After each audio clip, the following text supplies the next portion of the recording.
centers around a girl who you find out later becomes Little Red Riding Hood. This is a little bit of a nod to, as a writer, being able to say, my character, like a lot of writers will say that their characters talk to them.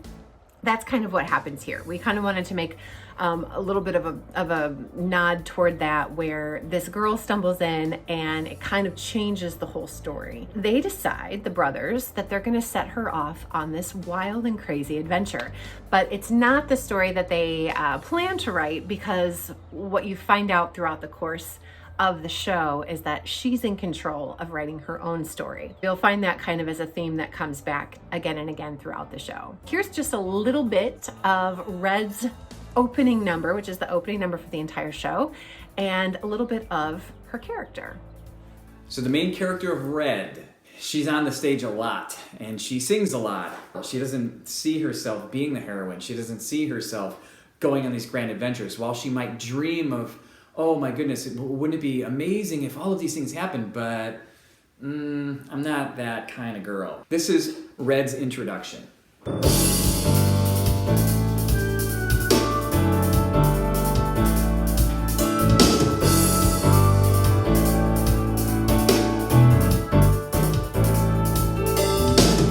Wouldn't it be grand if I were in a band of bandits on the lam, stealing gold, giving it to the poor? I want all that and more. Wouldn't it be so exciting, fighting with the fire-breathing dragon? I can hear the cheers, I'm the one the crowd adores. How I wish for that and more.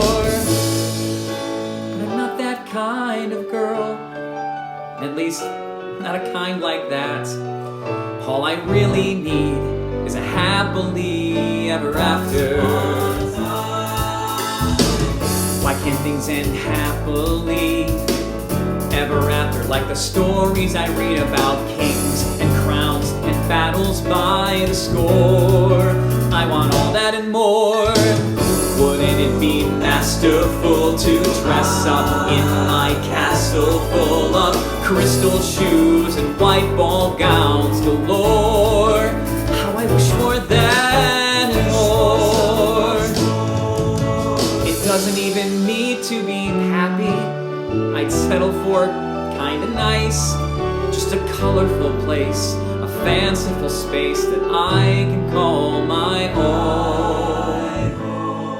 But I know that it's not here, and I know it's not for me. But when I look around, here is what I see. And I see a wizard in disguise who's selling magic beans, and a princess in a tower that she endlessly cleans, and a simple-minded man confounding the wise. And I see a set of 7 brothers with a sewing machine, and a prince in his kingdom with a shoeless queen, and an ugly witch that everyone despises. And through all of these stories with their twists and turns of fate, they all have one thing I can't for the life of me find: my happily ever after. I have to look at the words. And I see a peddler selling people the most wonderful dreams, and a house that's not exactly what it seems to be, and a girl with the longest hair you've ever seen. And I see a woman finding love with the unlikeliest beast, and a witch serving children for a dinner feast, and an outcast girl who then becomes the queen. But I'm not that kind of girl, at least not a kind like that. They all have one thing I can't for the life of me find: my happily ever after. Happily ever after.